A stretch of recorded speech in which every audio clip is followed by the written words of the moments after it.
Masechet Sukkah, daf 40. Two major topics today, both regarding shevi'it laws.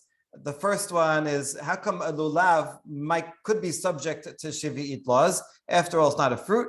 And the second one will be talking about transferring of shevi'it kedusha to money. Is that done by selling? Everyone agrees yes, by selling. But what if not by selling, just by imagining, just saying something and doing the transfer without a sale? Does that still work? Okay, so we begin with the question here. Ta'amad lulav bar shishit hanichnas shevi'it hu ha dishvi'it kadosh amai.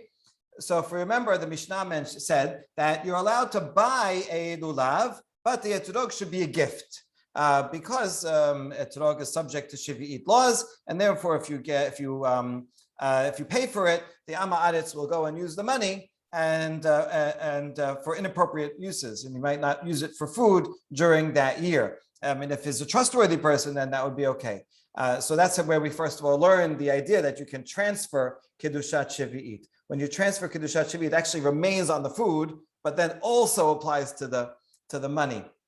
But the lulav, it says you can buy. And we were wondering all day yesterday, what's the difference? How come you can buy the lulav? And our answer was because regarding the lulav, we follow the time that it grew. And it grew most of its growth was during the 6th year, now during Elul. And by the time you're picking it in Tishrei, the picking does not matter. For the etrog, it's the picking, but for the lulav, it's the growing.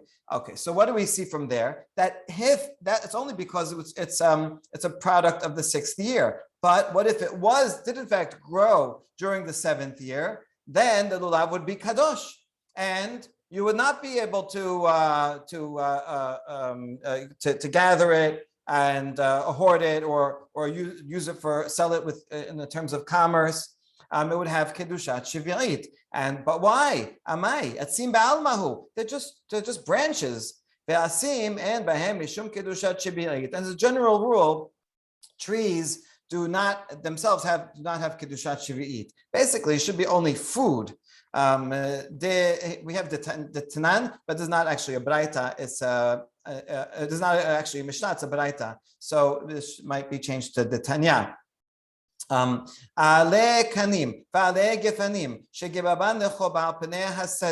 If you take these reed leaves or vine leaves and you pile them together for storage on top of in the field. Word lechovah is a curious word. Well, different interpretations. We'll follow the translation here for storage.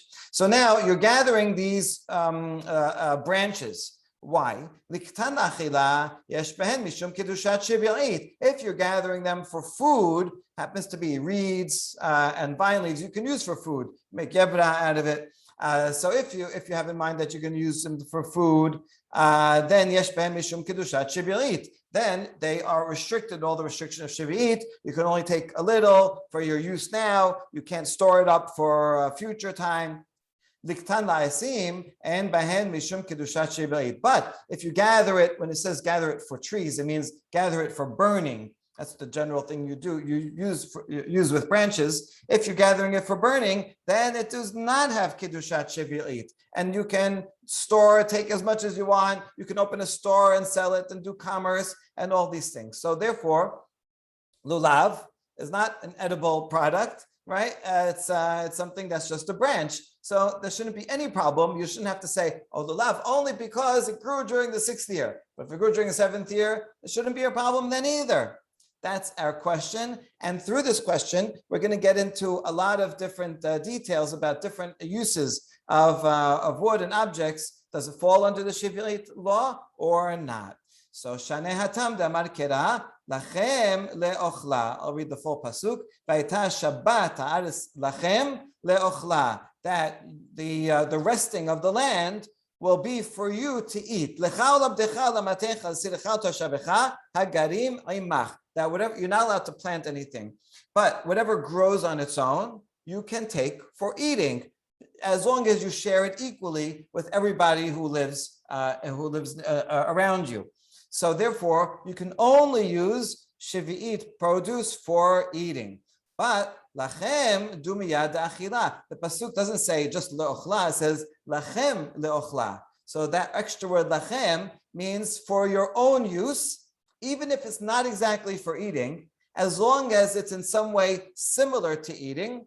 And here's a criteria. It's a little bit strange, but this is the comparison. Mi shahanato ubiuro shaveh yasau asim shahanatan achad biuran. How are we going to decide what should be included within the category of eating and something similar to eating? Anything for which the benefit and the consumption coincide. The benefit to the human being. So when you're eating something, you're as you're eating it, you're benefiting it, enjoying it, and you're also consuming it. The food is no longer there, and those two things coincide. However, when you're burning wood, so in that case, let's say you're burning it to cook something. So the burning is happening now, and the fire, the wood is being consumed, but the benefit to you is not till later after you eat it. What if you're getting warmed up by a fire, a campfire? Right. If you're warmed up by a campfire, in that case also, the rabbis are conceptualizing wood as when it starts to generate heat, it's already charcoal and not wood anymore. So the wood already turned into something else, and so you're benefiting after it turns into charcoal. So that's another way of thinking about the same thing. So therefore, that is too different from eating. So, but anything else where the eating, where the consumption and the use is the same time, that would be okay. An example of that is a lulav. Usually, a lulav is used as a broom. That's generally when they have, right? They need brooms. So when you have a broom and you're sweeping, so as you sweep, the leaves get withered away, get destroyed, but the benefit is also happens at the same time as you're sweeping the dirt. So a lulav used as a broom is similar to eating, and therefore is a subject to all the laws of shevi'it, whereas wood for burning is not subject to the laws of shevi'it, because there the benefit and the consumption do not coincide. And that is the answer. Got it? Okay, now next question.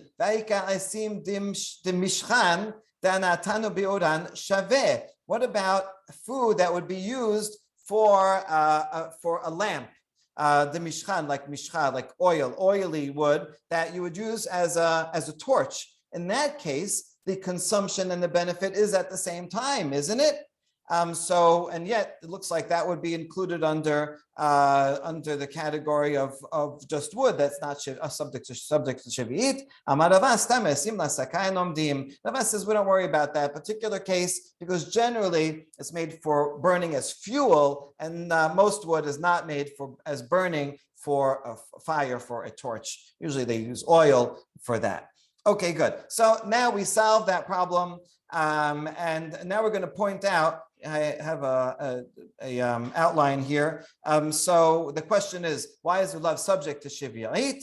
And so we saw the general rule: food and anything where consumption and benefit coincide are subject to shevi'it. That excludes burning wood, but it includes palm trees that you use as a broom generally, or as a lulav.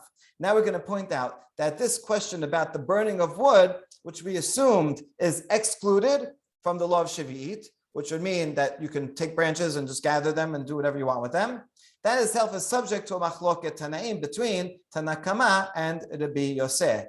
And during this discussion, we'll bring in yet other uses of branches during shevi'it.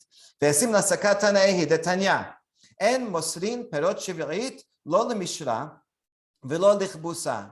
Rabbi Yose omer mosrin. So if you have perot shevi'it, in this case, we're mixing it into liquid. So let's imagine it's wine. Wine is also perot shevi'it. You make it out of grapes. You have to use that wine in a proper way for shevi'it, which means you have to consume it during that year, right? You're allowed to go and take some grapes, equal as everybody else, and you can make wine out of it, but you can't age the wine until next year. You have to use it for consumption. Now, what if I want to use the wine, but for something else, to soak flax in? And maybe the wine's not very tasty, so I'm just use it to soak flax, or I'm going to use it for laundering. I think that would kind of stain the clothing, but okay, maybe you want to color it or something, right? So I'm going to use the wine for a different purpose. Is that permitted? Tanna Kamma says no, because you're not eating it, and that's an improper way of using kedushat shevi'it. Yose says yes, you can use it. That's also a benefit to you, and therefore you're allowed to get a different type of benefit, not only eating. That's the machloket. Now let's try to analyze the reason for it, and by analyzing the reason, we can correlate it with the machloket about wood. My ta'ameh de Tanna Kamma. The Tanna Kamma says that no, you cannot use it for laundering. The pasuk says you have to use shevi'it fruit to eat and not for laundering and not for soaking. My ta'ameh de Yose. Amar kera lachem lechol sorchechem. So the Yose says. Lachem means for you, for all of your needs. So we're taking that same phrase we saw before, lachem, leochla. If you focus on one word, then no, you can't. Focus on the other word, then you can. So now we're going to ask on each other. The Tanna Kamma, haketib lachem, Tanna Kamma. You focused on the word leochla, so only eating, but also says lachem. What are you going to do with that? Lachem dumyad leochla, mi shanato bi'oro shaveh. So the word lochla says, I'll include a few things, but only things where the benefit and the consumption happen coincide. But that would exclude laundering. If I launder something now, but I don't use it till later. I soak the flax now, but I don't get the benefit of the soaking until I take it out and then make clothing out of it. So therefore, these things are excluded. So you see, Tanna Kamma would exclude burning wood also because of the coinciding principle. Rabbi Yose, you focused on the word lachem to mean anything that's for your use, anything that you benefit, including laundering. You can use shevi'it food for that. Now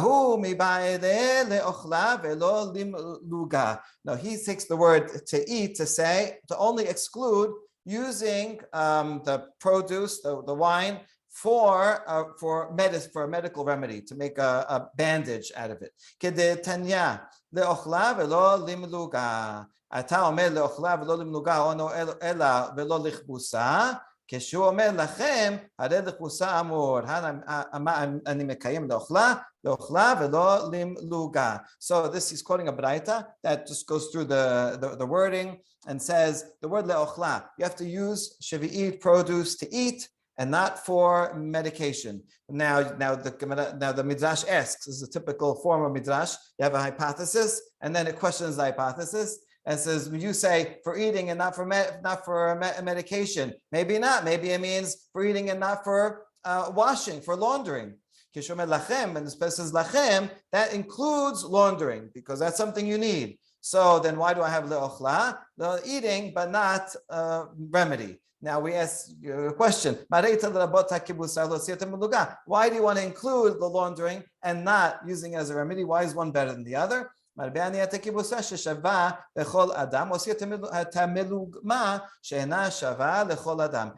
laundering because everybody benefits from laundering. Everybody has to wash their clothes. Whereas remedy is only for someone who's ill, so it's not as expansive, not as important. And therefore, if you're saying lachem, it means something that everyone can use and everyone can benefit. So that's all Rabbi Yose. And therefore, we see that according to Tanna Kamma, he would exclude laundering and soaking and burning wood. These are all not considered ways of eating that you can use for shevi'it. And that's why if you have wine, shevi'it wine, you cannot use it for laundering, soaking. If you have branches, then they are not subject to the law of shevi'it, and you can gather as much as you want, because in all these cases, consumption and benefit do not coincide. Whereas Rabbi Yose, he would say he doesn't have the coinciding principle. He thinks all those things are proper uses, and it works both l'chumrah and l'kula. If you have shevi'it wine, then you can use it for laundering and soaking. That's called usage. And that also means that if you have wood, burning is considered a usage, and therefore it is subject to shevi'it, and therefore you could only use a little bit at a time. And the only thing he would exclude is using it as a bandage for medication. So therefore, we see that this whole thing was in fact subject to machloket between Tanaim. And last point on this section, Man Tana lahad tanur banan, who would be the author of this following baraita? Le'ochla velo limluga, le'ochla velo leziluf, le'ochla velo la'asut mena apiktozin. So another couple of possible usages when the pasuk says that you have to take shevi'it produce and eat it. That excludes using it as medicine. It'll also exclude sprinkling. They would often take wine and sprinkle it on the floor of their homes to make a nice fragrance. So that would be an improper usage because you're not eating it. And also, you can't use this wine as an apiktozin. That would be an emetic to cause vomiting. Someone has a stomach ache. So I guess you'd use some kind of old wine to make people vomit. And that is not a proper usage. That's the opposite of eating. And all these are excluded. Keman, Yose. Yose must be the author. Because if it was Rabbanan, they would add also soaking and laundering. So actually, everyone agrees that the things on this list are improper usages. But since it's not as comprehensive as Rabbanan's list, it must be that Rabbi Yose is the author. Okay, great. Now the last topic for the daf, Amar Rabbi Elazar, en shevi'it mitchalelet ela derech mikach, v'Rabbi Yochanan Amar ben derech mikach ben derech chilul. So this idea of chilul, we know this from the realm of kodesh. Right? If I have an animal and I make it kodesh, I designate it, and then for whatever reason, I need to switch it. So with certain cases it works, some cases it doesn't work. I can take it and switch it and switch the kedusha on another animal. Or maaseh sheni, right? This is a good example. I have produce, I have to bring it to Jerusalem, but I live far away in Haifa. So then I can transfer it to money. When I transfer it, in that case, the produce becomes chulin. You could use it for anything. The money becomes kodesh. I have to bring it to Jerusalem. Now, in the case of maaseh sheni, for example, I could be through selling, or I can just say, I declare the money, the kedusha, transfer it to something else. I could just make a declaration.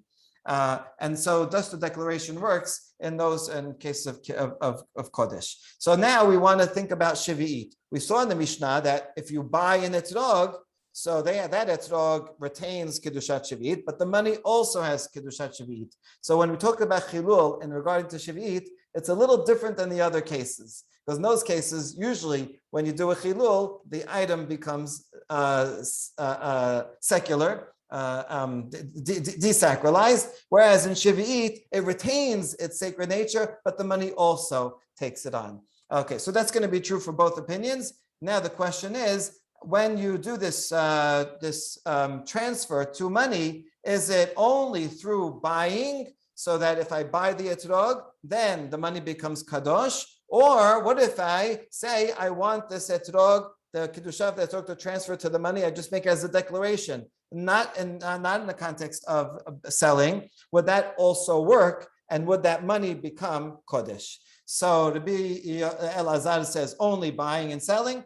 Rabbi Yochanan says also through chilul. Good. My ta'ameh Rabbi Elazar. How come Rabbi Elazar says that it's only through buying and selling? Dichtiv. Bishnat hayovel hazot. So he's reading two pesukim. Ve'usmichle bechim timkiru mimkar. These pesukim are actually talking about yovel, not shevi'it. But yovel has the same laws as shevi'it. You also can't work the land. And here one pasuk says Bishnat hayovel hazot tashubu ish el achuzato. Everybody returns to his ancestral holding. And next pasuk says, "V'chim timkiru mimkar lamitecha." If you buy or sell property, then don't mistreat the other person, because let's say there's only 2 years left till Yovel. You shouldn't sell it at full price. Only count the number of harvests that you're going to get. So it's really talking about a different subject altogether. But nevertheless, this midrash is comparing the Pesukim and saying this, since it talks about buying and selling right next to the laws of Yovel, we learn that derech mikach velo derech chilul, that the way that kedushat Yovel equals kedushat shevi'it can be transferred is only through selling and not through a declaration. That's Rabbi Elazar's source. Rabbi Yochanan, my tameh dichtib ki Yovel hi kodesh.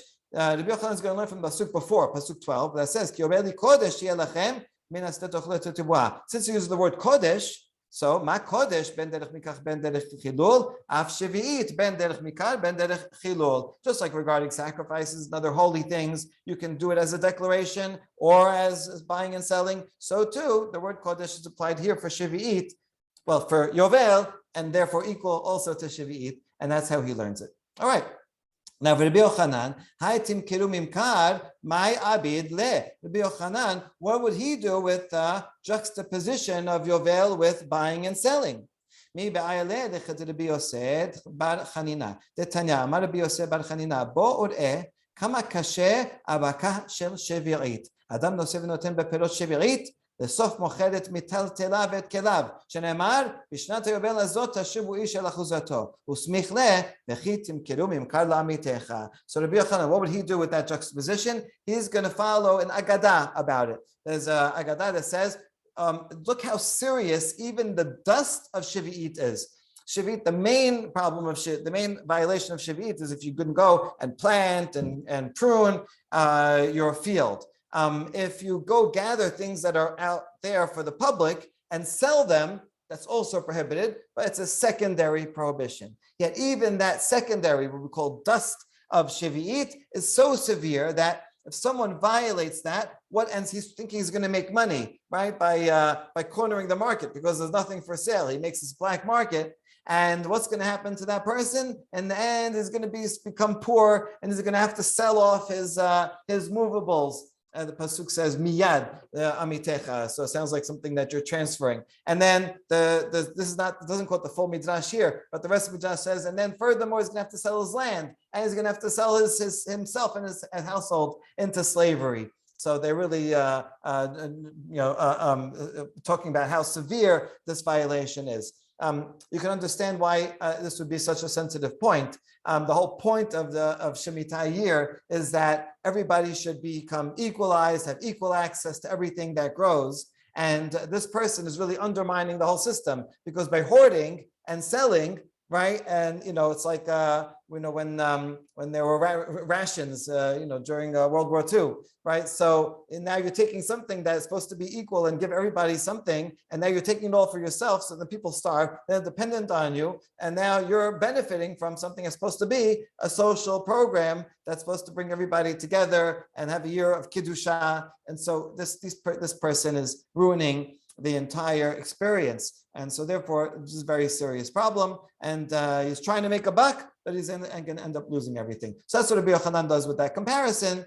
Unlike Rabbi Elazar, who used the comparison to say you can do it through only buying and selling. Rabbi Elazar, hi Kedat Rabbi Yochanan, my abid le. What is Rabbi Elazar going to do with the pasuk of Rabbi Yochanan that says Kodesh? So if it's Kodesh, it should have the same laws as Kodesh, right? And therefore you can even make just a declaration. He's going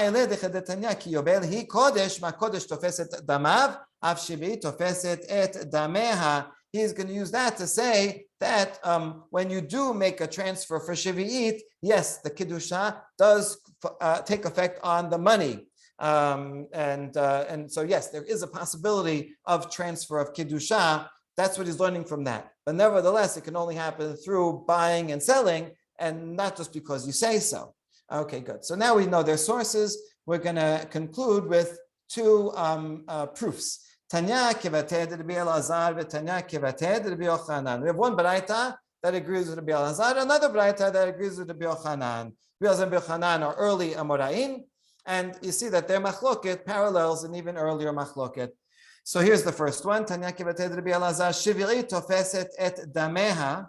שנאמר כי יובל היא קודש תהיה לכם. מה קודש תופס את דמה ואסור? אף שביעית תופס את דמיה ואסורה. It's basically similar language to the statement we just had before, that shevi'it, yes, money can acquire the holiness of shevi'it, as it says, יובל היא קודש, just like kodesh can take effect on money and become therefore prohibited, so too shevi'it can take effect on money, and all the prohibitions involved in shevi'it will be effective on that money. That money has to be used for eating during that year.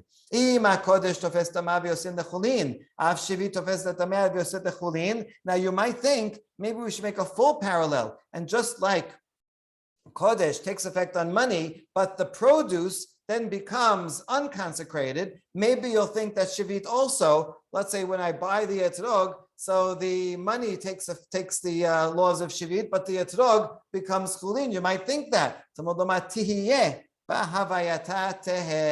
That the word tihiyeh, right, means that it remains in its status. Whatever it was before, the etrog remains as shevi'it. So the kedusha can transfer. When we talk about transfer, if I give you this water bottle, now you have it and I don't have it. But if I transfer fire, right, then I have the flame and you also have the flame. So shevi'it is more like fire. Transfer, it goes to the other, but doesn't lose. But the originator doesn't lose it. Hakesad, let's give an example. Lakach beperot shevi'it basar. Let's say I have some produce of fruit that's shevi'it, and I go to the market and I trade it for meat. So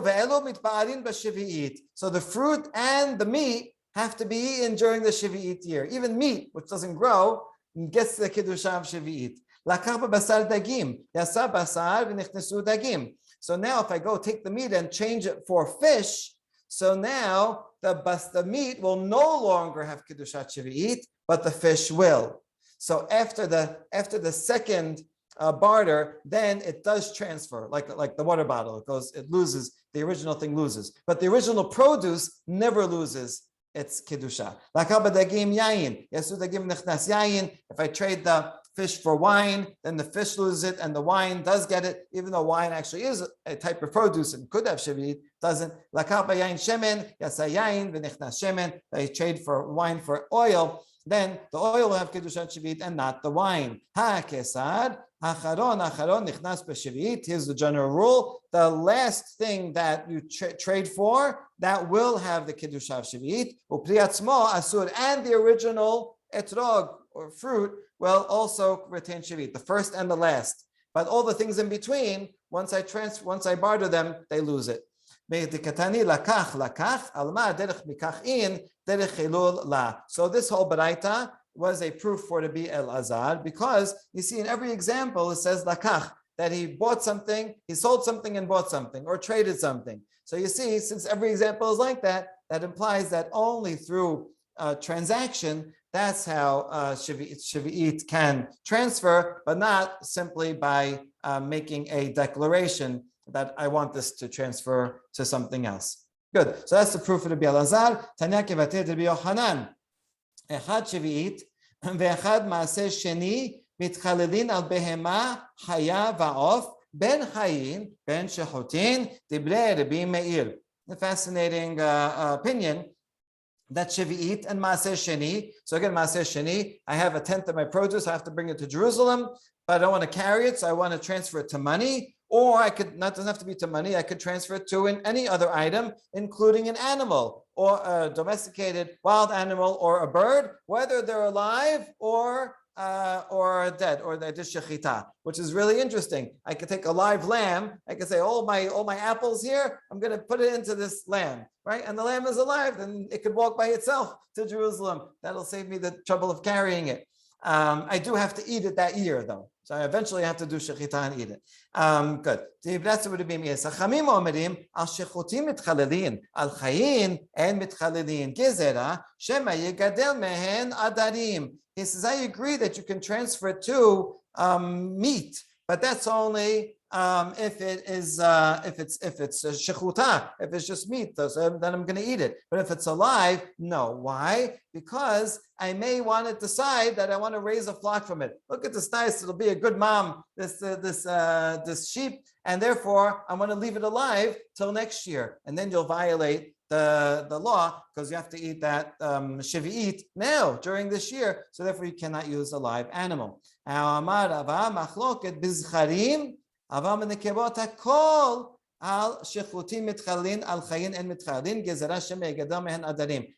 further limits the machloket and says even Chachamim, even Rabbi Meir would agree that you can put it onto a male animal that's alive. But a female animal, everyone agrees that you cannot transfer the kedusha to a live female animal because of that gezerah that you're going to.